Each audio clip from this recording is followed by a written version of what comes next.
5 बेटियों की माँ होना कोई मामूली बात नहीं होती।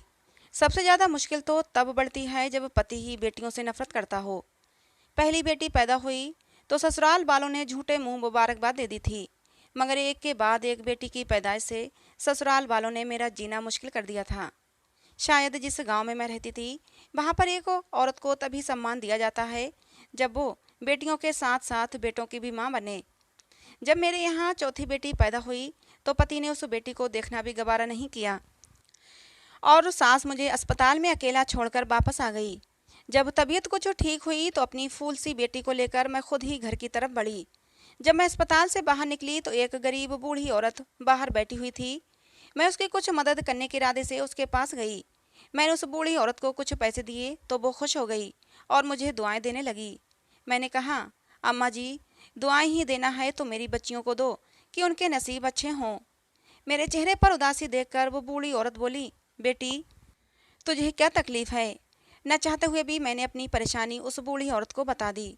उस औरत ने मुझे तसल्ली दी और उसने कहा कि अपनी ये बच्ची थोड़ी देर के लिए मुझे दे दे।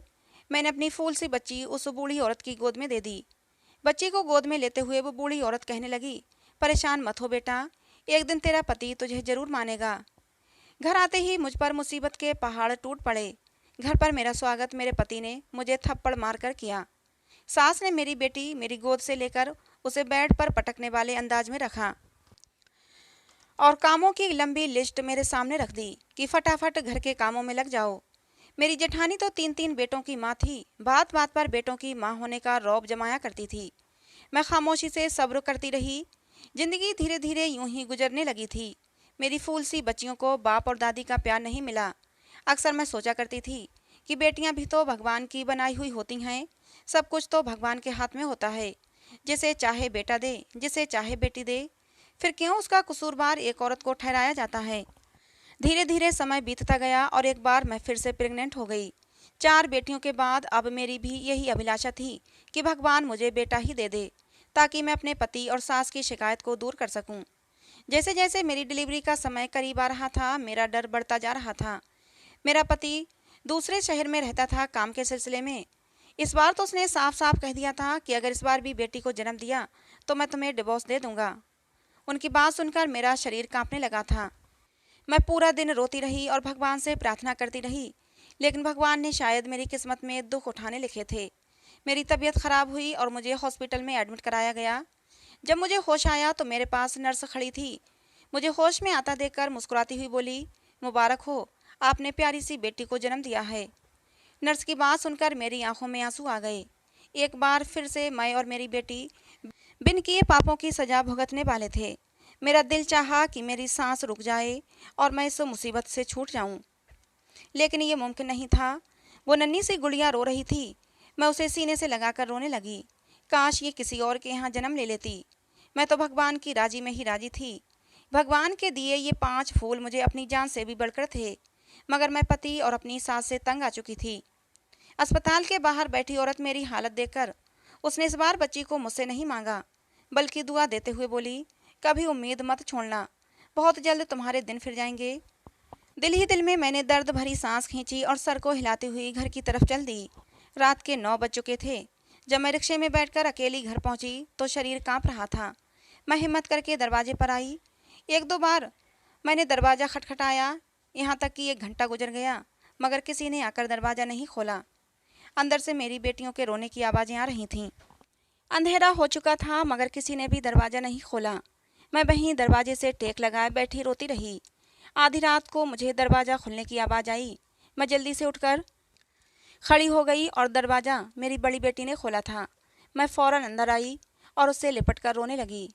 मेरे न होने पर उन्होंने न जाने कौन कौन से जुल्म सहे होंगे। मेरा पति बेखबर सो रहा था। मैं अपनी 5वीं बेटी के साथ कमरे में जाकर सो गई। कमजोरी और थकान से मैं जल्दी ही गहरी नींद में चली गई थी। मेरी आंख तब खुली जब मेरे पति विवेक ने मुझे मेरे बालों से पकड़कर उठाया था। मैंने पहली बार उसका ये गुस्से वाला रूप देखा था। मुझे डर लगने लगा था। ऐसे लगा जैसे वो मुझे जान से ही मार देगा। उसका ये रूप देखकर मैं बहुत ज़्यादा डर गई थी। विवेक मुझे बाहर लेकर आया। मेरी बेटियां ये सब देखकर रोने लगी थीं, जबकि मेरी सास उन्हें डांट कर चुप करवाने लगी। विवेक बोला, किसके कहने से तुम इस घर में दाखिल हुई? मेरे घर के दरवाजे अब तुम्हारे लिए बंद हो चुके हैं। अपनी बेटियों को लो और मेरे घर से निकल जाओ। सास भी मेरी बेटियों को धक्के देकर घर से निकालने लगी। मैं हाथ जोड़कर उनके पैरों में गिर गई। ये घर ही मेरा आखिरी ठिकाना था। मैं 5 बेटियों को लेकर आखिर कहाँ जाती। माँ बाप थे नहीं, एक भाई था जो कभी सीधे मुंह बात भी नहीं करता था। फिर भला अब मुझे अपने घर में क्यों घुसने देता। विवेक ने मुझे घर से निकाल दिया था। मैं अपनी बेटियों के साथ वहीं दरवाजे पर बैठी रो रही थी कि तभी मुझे सास के चिल्लाने की आवाज़ आई और फिर मेरे पति की आवाज़ सुनकर मुझे कुछ दुर्घटना होने का एहसास हुआ। मेरी सास पैर फिसलने की वजह से गिर चुकी थी और उसका सर किसी चीज़ से लगकर फट चुका था। मेरा पति रोता हुआ उसे डॉक्टर के पास लेकर जाने लगा, लेकिन कुछ देर बाद बहुत बुरी खबर सुनने को मिली कि सर पर गहरी चोट लगने की वजह से मेरी सास की मौत हो चुकी है। भले ही मेरे पति ने और मेरी सास ने मेरी बेटियों के साथ अच्छा व्यवहार नहीं किया था, मगर उस वक्त उन्हें तकलीफ में देखकर मैं उनका दुख बांटने लगी। हमारे सारे रिश्तेदार हमारे घर मेरी सास को देखने के लिए आ रहे थे, इसलिए मेरे पति ने मुझसे दोबारा घर से जाने की बात नहीं की थी। धीरे धीरे वक्त गुजरता गया और मेरे पति का व्यवहार मेरे साथ पहले से कुछ अच्छा हो गया। कभी कभी ज़रूरत पड़ने पर वो मुझसे बात भी कर लिया करता था, लेकिन वो अपनी बेटियों को तो एक नज़र देखना भी गवारा नहीं करता था। मैंने नोट किया था कि वो दूसरी औरतों में कुछ ज़्यादा ही दिलचस्पी लेने लगा है। मेरे सर पर अब और एक खतरा मंडराने लगा था। मुझे डर लगने लगा कि कहीं विवेक बेटे की चाह में दूसरी शादी न कर ले। मेरी बेचैनी दिन ब दिन बढ़ती ही जा रही थी और एक दिन ऐसा आया जब मेरा सोचना सही साबित हो गया। विवेक मेरे पास आया और बहुत ही संजीदा शब्दों में बोला, मम्मी को गए 3 महीने हो चुके हैं और मुझे वापस भी जाना है। जाने से पहले मैं दूसरी शादी करना चाहता हूँ, क्योंकि तुम तो बेटियाँ पैदा करने की मशीन बनी बैठी हो। यही ख्वाहिश मेरी माँ भी दिल में समाये इस दुनिया से चली गई। पति के शब्दों से मेरा खून खौलने लगा। पहले क्या कम मुसीबतें थीं जो विवेक मेरे सर पर सौतन बिठाना चाहते थे। मैं उन्हें समझाने लगी, मगर उल्टी सोच रखने वाला इंसान मेरी बात कहाँ सुनता। उस रात मैं बहुत रोई थी। मुझे मेरी ज़िंदगी एक बोझ लगने लगी थी। दिल चाहा कि मैं खुद को इस दुनिया से आज़ाद कर दूं, मगर जब अपनी बेटियों का ख्याल आता तो फिर अपने इस ख्याल को भुला देती। सुबह उठी तो मेरा पूरा शरीर बुखार से तप रहा था। पहले तो विवेक ने कुछ ध्यान नहीं दिया, लेकिन तबीयत जब ज़्यादा ही बिगड़ने लगी तो विवेक मुझे डॉक्टर के पास ले गया। मुझे उस समय बहुत हैरानी हुई जब डॉक्टर ने कहा कि आप माँ बनने वाली हैं। डॉक्टर के शब्द मुझे कोई खुशी नहीं दे पाए, बल्कि उल्टा मेरे लिए मुसीबतें बढ़ा रहे थे।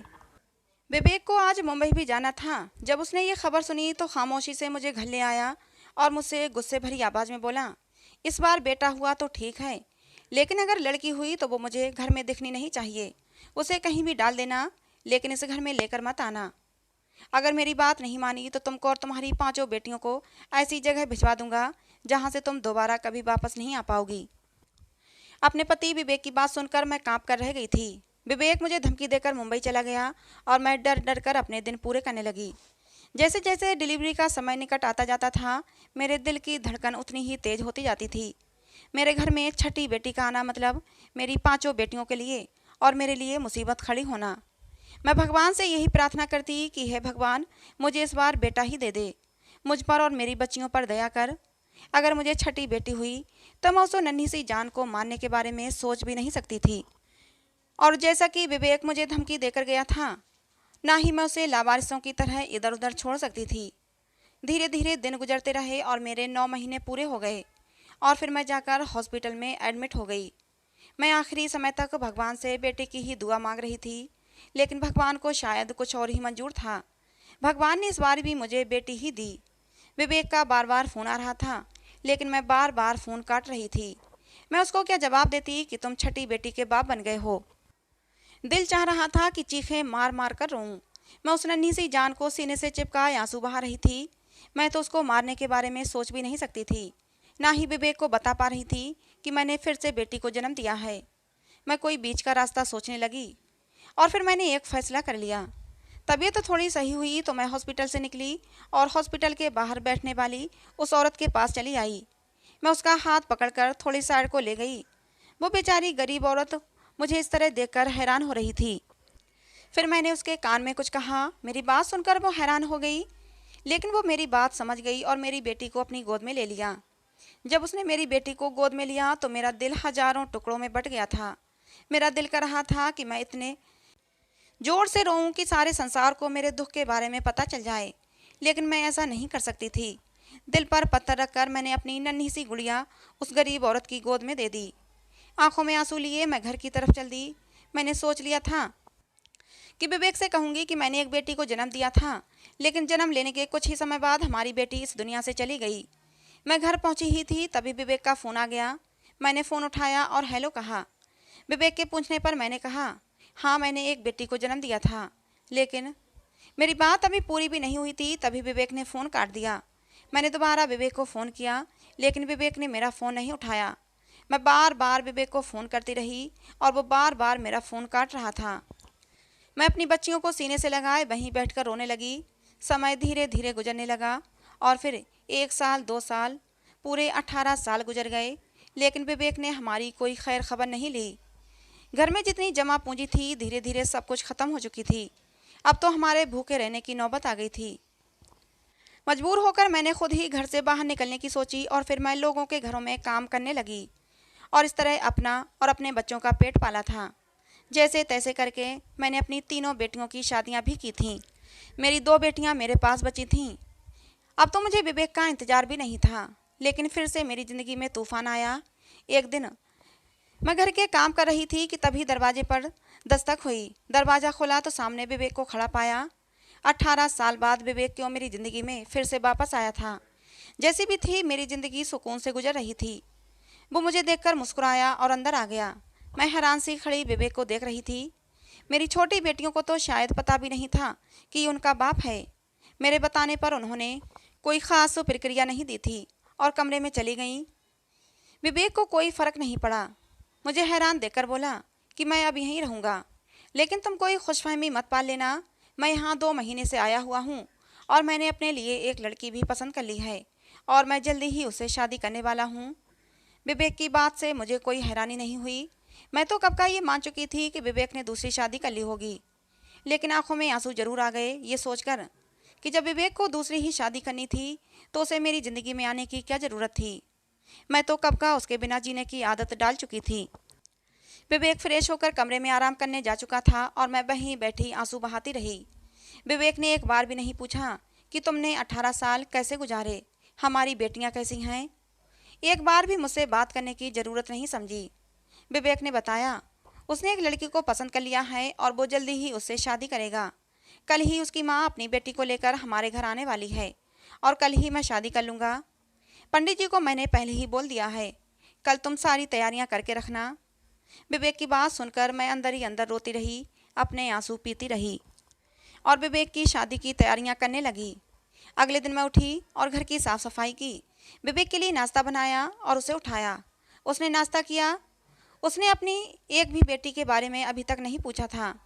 विवेक ने कहा कि दोपहर तक माँ बेटी घर आने वाले हैं, तुम सारी तैयारियां करके रखना, पंडित जी कुछ ही देर में आ जाएंगे। मुझे हुक्म सुनाकर विवेक चला गया। दोपहर को विवेक उस लड़की को और उसकी माँ को लेकर आ गया।